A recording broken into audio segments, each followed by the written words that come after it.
Hello, नमस्कार दोस्तों। उत्कर्ष learning life में आपका स्वागत है। हम आज लेकर आए हैं आप लोगों के लिए करंट अफेयर्स के क्वेश्चन, जो एक रिवीजन के तौर पर हमने लेकर आया है। और यह सारे क्वेश्चन कुमार गौरव सर की जो मैगनीज है फुल पत्ती वाली क्लास, उस मैगनीज के सारे क्वेश्चन हम लेकर आए हैं। यह फरवरी मंथ का क्वेश्चन है, जिसे हम रिवीजन के तौर पर एक सीरीज के अनुसार आगे चलेंगे। तो चलिए, यह सीरीज का पहला वीडियो है, इसे देखते हैं और क्वेश्चन की तरफ चलते हैं। ये है दोस्तों आपका क्वेश्चन नंबर 1, जो कि कह रहा है कि 29-30 जनवरी 2021 को किस देश के निशानेबाजी महासंघ ने पहली एशियाई ऑनलाइन शूटिंग चैंपियनशिप का आयोजन किया है? किस देश के निशानेबाजी महासंघ ने पहली एशियाई ऑनलाइन शूटिंग चैंपियनशिप का आयोजन किया है? तो इसका आंसर हो जाएगा कुवैत। कुवैत ने पहली एशियाई ऑनलाइन शूटिंग चैंपियनशिप का आयोजन किया है। चलिए क्वेश्चन नंबर 2 पर चलते हैं, और यह है कि किस शहर की मेट्रो में देश की पहली अल्ट्रावायलेट किरणों से सैनिटाइजेशन सुविधा की शुरुआत हुई है? मेट्रो में अल्ट्रावायलेट किरणों से सैनिटाइजेशन सुविधा की शुरुआत हुई है, और वो है आपका लखनऊ मेट्रो में शुरू हुआ है। ठीक, चलते हैं अगला क्वेश्चन नंबर 3। किस मोबाइल नेटवर्क प्रदाता द्वारा देश का पहला 5G रेडी नेटवर्क प्रदर्शित किया गया है? ये हो जाएगा आपका क्वेश्चन नंबर 3 का आंसर एयरटेल ने 5G रेडी नेटवर्क प्रदर्शित किया है। चलते हैं नेक्स्ट क्वेश्चन नंबर 4। राष्ट्रीय स्वास्थ्य प्राधिकरण का मुख्य कार्यकारी अधिकारी किसे नियुक्त किया गया है? राष्ट्रीय स्वास्थ्य प्राधिकरण का मुख्य कार्यकारी अधिकारी CEO किसे नियुक्त किया गया है? तो ये हो जाएगा आंसर RS शर्मा को बनाया गया है। क्वेश्चन नंबर 5 कह रहा है कि लोवी इंस्टीट्यूट द्वारा जारी कोविड-19 रिस्पांस इंडेक्स में भारत किस स्थान पर है?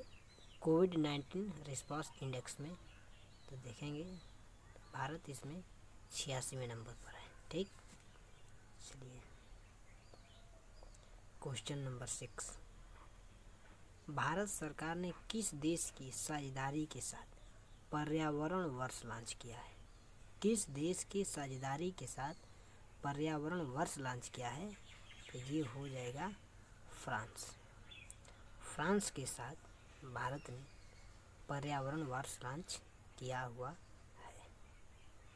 Question number 7। हाल ही में उपेक्षित उष्णकटिबंधीय रोग दिवस मनाया गया है। प्रत्येक वर्ष यह दिवस कब मनाया जाता है?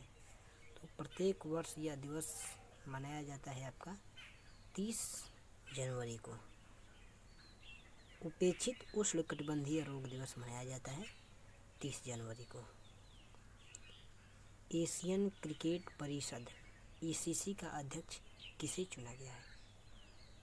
ACC का अध्यक्ष की बात करें तो ये हो जाएंगे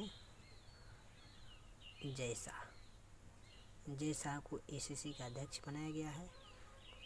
क्वेश्चन नंबर 9। किस राज्य ने भागीरथ मिशन के माध्यम से प्रत्येक घर में नल कनेक्शन से जल पहुंचाने में सफलता हासिल की है। प्रत्येक घर में नल कनेक्शन पहुंचाने में सफलता हासिल किया है भागीरथ मिशन द्वारा। तो इसकी बात करेंगे भागीरथ मिशन से, तो इसका आंसर हो जाएगा तेलंगाना।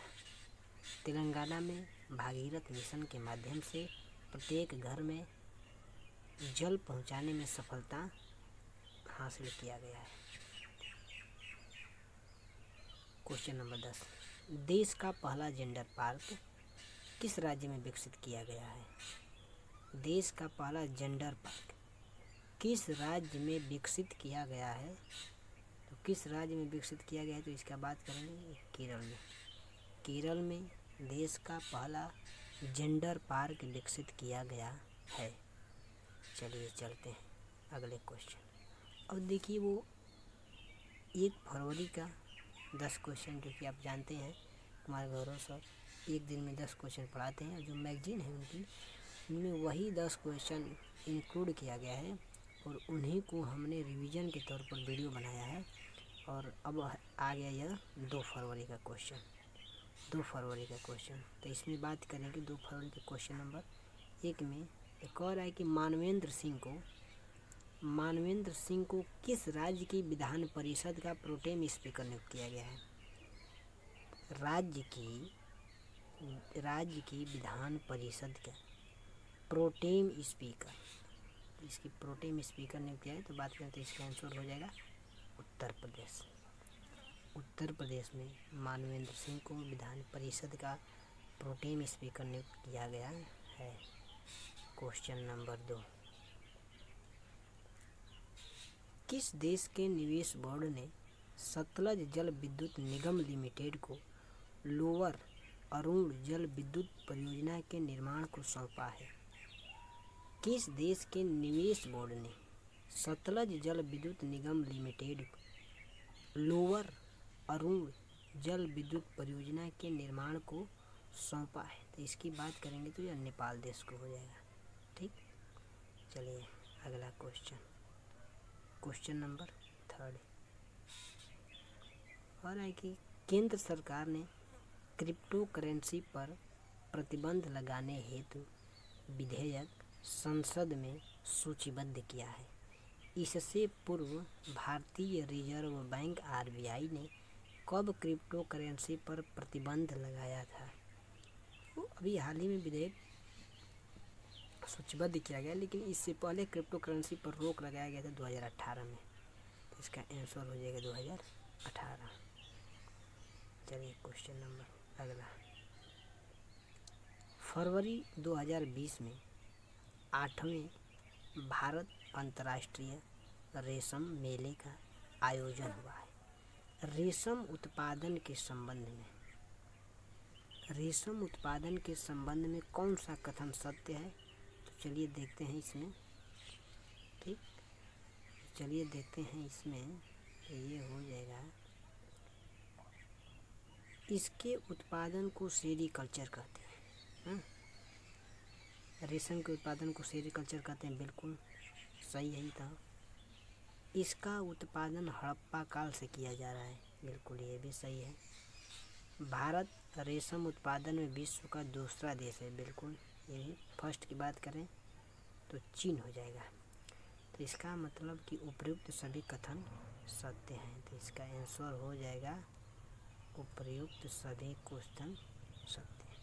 ठीक, चलिए आगे चलते हैं।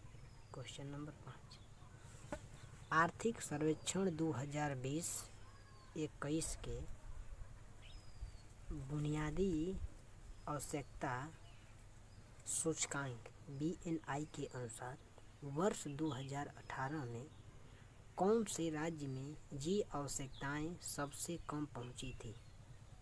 तो बुनियादी आवश्यकता सूचकांक 2018 के अनुसार जो आर्थिक सर्वेक्षण है, सबसे कम सुविधा पहुंची थी वो राज्य त्रिपुरा में कम पहुंचा था। ठीक, क्वेश्चन नंबर 6, भारत के किस पड़ोसी देश में सैन्य शासन के तहत आपातकाल की घोषणा की गई है? तो आप लोग जानते होंगे कि भारत के पड़ोसी देश है म्यांमार, जो कि आपका आंसर हो जाएगा म्यांमार, जिसमें सैन्य शासन के तहत आपातकाल की घोषणा किया गया।